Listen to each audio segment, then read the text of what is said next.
powerful, and you will have to customize this, of course, for your market. But we know here that Metv is 5th for market share here in Spokane. So it is 1% behind our Fox station. So that was kind of how I opened, because of the fact people know Fox here, and so it's nice to be able to open and say something along the lines of, I would say, hi, I'm Bailey, I'm calling with KXLY and Metv. The reason I'm giving you a call is we're doing our big one-day sale blitz that you've been receiving some information about.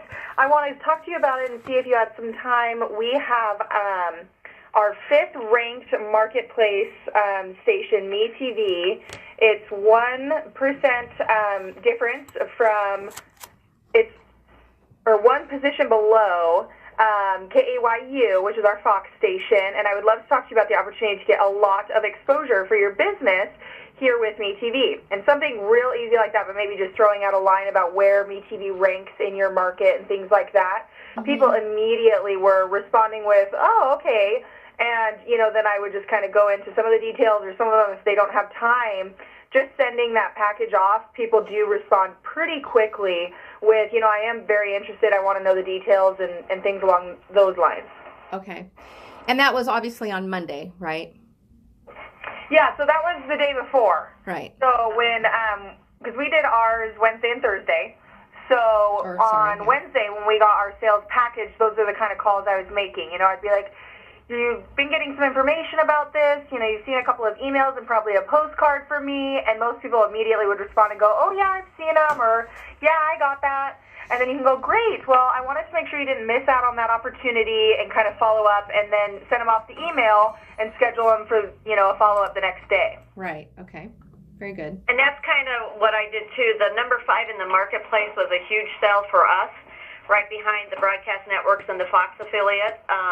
Because a lot of people say, I've considered TV, but it was too expensive before. And I said, well, you can get a lot of frequency with this station, and it's 5th in the marketplace. So I said, your impact is going to be huge.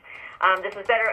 I really targeted a lot of the people that were on cable before, because MeTV can definitely compete on that level.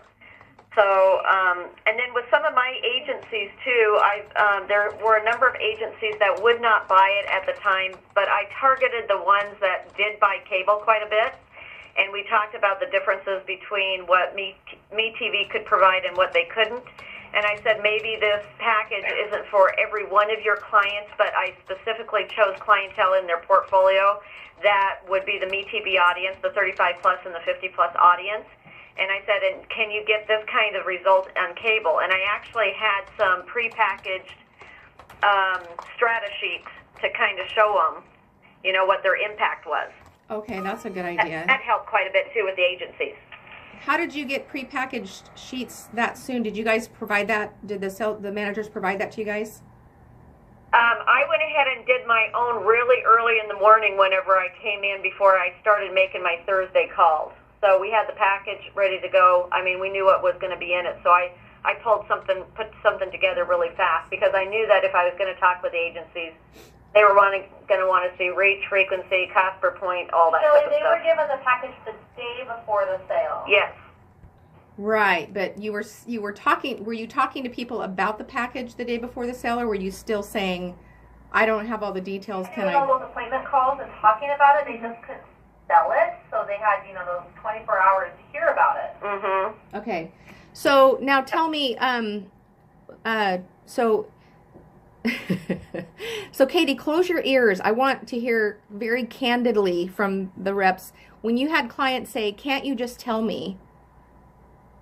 How did you handle that? You mean in the pre-sale? Yeah, no, on the day before, on Wednesday. The day before we were sending out the package. The way we phrased it, because we got the package that morning, we phrased it in a way, this is a one-day sale specific to tomorrow. However, we have, I would say I have secured a quick preview of the package so you can look over it today, have the evening to think about it, and I can schedule a time to call you tomorrow to go over it and get one of your packages. This was all, we were all part of that part, Shelly. And that's, okay. We did that the day before the reps got the package. We went over the package, and they were calling and emailing them out as much as they could to make appointments to confirm the package the next day. Gotcha. And that helped a ton. Having that giving them 24 hours or just a little preview of it prior to, calling them the next day was really helpful. Okay. We had people calling us back by We're then. very open about that. But the reps never got it till the day before. But once they had it in their hands, they were more than welcome to pass it along. Mm-hmm. Okay. So it would be a good idea for some of them to put together some example schedules. Yes. Okay. Yeah, well, especially for the agencies, for the directs, it didn't matter so much. Right, A lot of right. directs just look at how many spots you get, especially when cable goes up against us and says, "Oh, I hear you get, all these spots for, this amount of money." And so we had to talk a little bit about the difference between cable and their spots and where they land compared to where MeTV would land and the ratings that we get on that network throughout the whole daytime and evening time periods. Yeah. So that helped quite a bit. Okay. And like you guys probably have discussed, pre-selling it and pre-calling a bunch of people, putting a ton of people on your list to call really did help. Yeah. And we didn't get around to everybody, but it really did help. Mm-hmm. So with you guys being in the top 3 of sales, right? How many phone appointments did you secure for for Thursday on Wednesday? It's hard to say without going back and looking exactly at it, but I had probably at least 8 an hour in which I had scheduled to call back. So it was really heavy, and I got to the point where I couldn't even necessarily put people in a specific time slot. I said, okay, it's going to be a crazy day. I'll try to give you a call between 8 and 10 because I had to figure out where I was going to fit people in as I went. But it is very much so. It's not intimidating when you're on the phone as a rep and you say, I really think this schedule is something that you'd be interested in. It's going to have a great opportunity for you to speak to this specific demo. I would love to be able to send it over to you in an email, and then I'll follow up and answer any questions with you tomorrow. How's that sound? And people want to, even if they just want to get you off the phone, they're like, yeah, that sounds good. Okay. And then you just go, okay, great. Because I'm going to be calling so many people and then we have limited time, I would love to set up a specific time in which I can give you my full attention.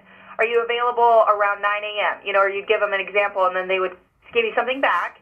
And then the next day, people would look at the package and they were very interested and they did have questions, or they would have looked at it and they'll email you back and they'll say, yes, this is something I want to do.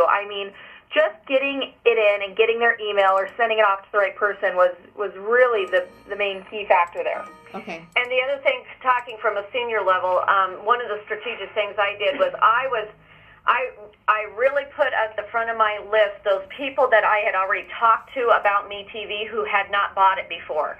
Those were the easiest sales for me. They were the ones that actually were calling me back once they saw the package, so I didn't have to put them on a phone list and make sure I got together with them. Okay. They were actually emailing me back and saying, hey, can we talk now? Mm-hmm. So it's hard to say that you put a list together, a phone or a list of phone people, because I didn't. I went down my list of calls and picked the most strategic ones and ended up calling I probably had 60 people on my list, 70 people on my list that really, really I wanted to get to, and I ended up only getting to maybe 30, 35 of them. Mm-hmm. But out of those, a couple people took 2 packages because it was so good.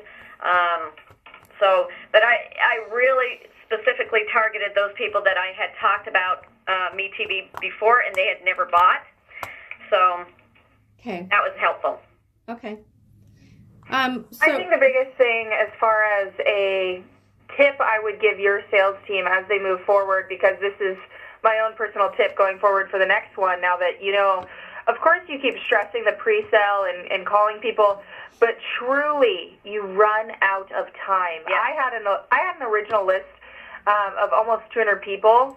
I can't even tell you, I probably didn't touch 150 of them, so there were plenty of people that I didn't even ever get any kind of call off to within the 2 days. So it goes really fast. So I think weaning your list down to begin with. You guys are doing it on Monday. I think, calls on Thursday, Friday. Mm-hmm. Really, if you're reps, I know it's difficult with how busy everybody is, but making the time to make those calls on Thursday and Friday really will be the difference for them, because you don't want to call people that aren't going to give you the time of day or that are going to waste your time. So, making those calls and having no, sorry, I'm not interested, making those calls and getting all those out of the way, so that way when you do have the package on Monday and they can be talking about that. They're talking to the right people. So I really think the more time they can call and kind of pre-sell without having the package, there are plenty of ways to have that conversation to get people's interest and make sure they do want to talk to you come sale day. Yeah. Okay. Were between the two of you ladies, were there any objections that you felt you got more frequently that were really hard to overcome?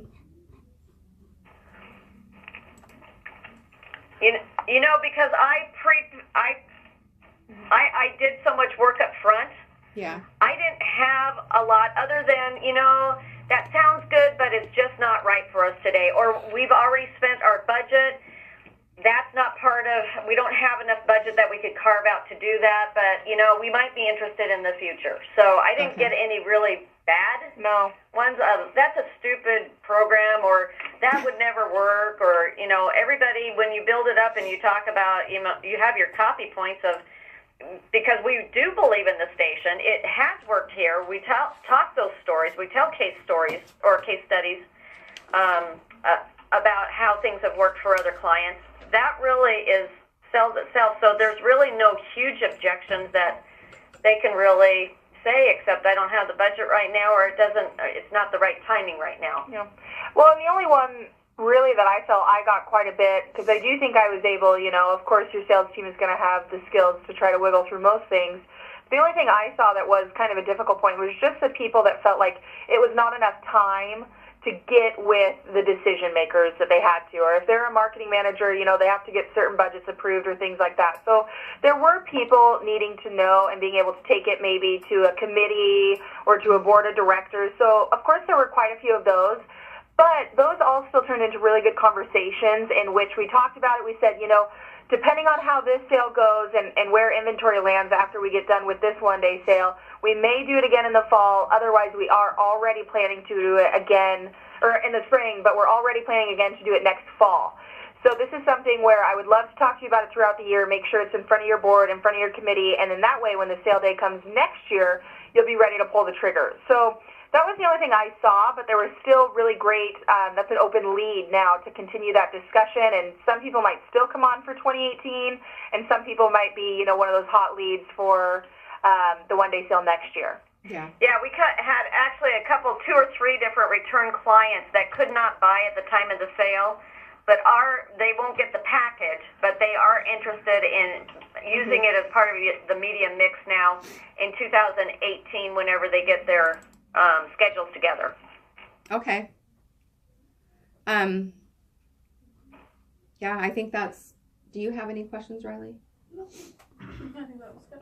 Okay. Yeah, that's really helpful, you guys. I mean, I know a lot of it we have, and you guys compiled in your presentation that, or at least that Katie compiled in the presentation, but I think it's helpful to get just kind of that one-on-one and hear from you personally. So I've actually recorded our entire conversation, and with your permission, I will share it with them if that's okay. You get our permission first. Well, that's why I'm asking now. I just forgot in the beginning. Well, I think that's fine. I Okay. think, definitely we all learned so much throughout that process, and I know your team will as well. Yeah. It's something, if your team has specific questions, I think it's great to reach out and talk to someone that's gone through it, just because your mind does vastly change throughout the entire process, and you really know how to hit it better the next time. So yeah, I think the two takeaways that I think are important from just listening to you today is definitely prioritize the calls, and start really working according to your demos for your who's right watching. and start calling and talking, really hitting people up on Thursday and Friday to be prepared for the Monday and Tuesday calls. Yep. Okay, so I think that's a big one. Yeah, because if you don't prioritize those calls, you'll be missing out on some key people that would probably be best. Yeah. By now, this is a question probably more for Katie, but you guys all have your own individual phone line, whereas we have one. So how did clients try calling you back and then they'd get the operator or receptionist, or how did that work? How did you work with your front desk? Reps only really work on their cell phones. Okay. because, you know, they might have had to step into the hall for a minute when it got really loud. But we really do work off our cell phones. We do have desk phones, but Okay. I would say that's just for internal purposes. Okay. A few of them use their cell phones, but then they went out on their. A few of them use their desk phones to make the initial calls, but then they started getting calls back, and Yeah. so everybody ended up on their cell phones at different locations out in the hallway, just down the hall from where our desks were, because it did get pretty loud in here, but Yeah. it was exciting. Yeah. I bet. Okay. Well, you know, and one other quick tip that I found that was really great was even if some of your reps don't get through directly to someone on the phone, if they have to leave a voicemail, still to leave that voicemail. And what I did, and I found it to work pretty well, was I would let that client know, hi, Mr. Client, I wanted to let you know we just got this. I can give you, you know, a preview of the package today, and I'm going to email it over to you right now. So I would let them know, I'm going to be emailing you this. Please look it over, and I plan to call you tomorrow. So I would let people know, please look over this, and I'm going to let you know. And then there were a few that did email me back and said, you know, I like this, but I can't do it right now, yada, yada, yada. And then I didn't have to waste my time the following day making that call, or there were people that said, absolutely, please call me, and then I did know to prioritize them. So if you don't get through to anyone, I would say definitely to have your team let them know in that voicemail that they're going to be sending the package. Create kind of a generic email that you can send off to just about anybody, and maybe have a few points that have to be kind of edited, maybe per client. Yeah. But so that way you can just rock and roll those emails out as you go, because that's what really sells it for you, is just getting that package in their emails so they can take a look. Yeah, that was really important, is just create a kind of a generic email that you can attach the package to and get that out the day before, especially for the ones that you have the email addresses for, that you can say, this is appropriate for your audience. This is specifically targeted, and why I'm calling you and why I'm emailing this to you ahead of time is, if you miss out on this, you're not going to have these rates available to you for the remainder of 2018. So, and this is your demo audience. These are the people you should be talking to. So that's why I'm giving it to you right now. So. Okay. Okay, excellent. All right, ladies. Well, thank you so much for taking the time. I know you had a fun and busy day today, so I appreciate it. Yes, we're excited. We're starting to. We went out shopping today. We're getting stuff. We got a banner. We got our T-shirts. Well, I hope that the tips help, and you know, myself, Bailey, if anybody has any specific questions as a rep, I'm here to answer them. I'd love to help. So okay, that's an open door. Okay, well, thanks, guys. We'll talk to you later. Okay, bye, Okay, Kelly. Bye-bye.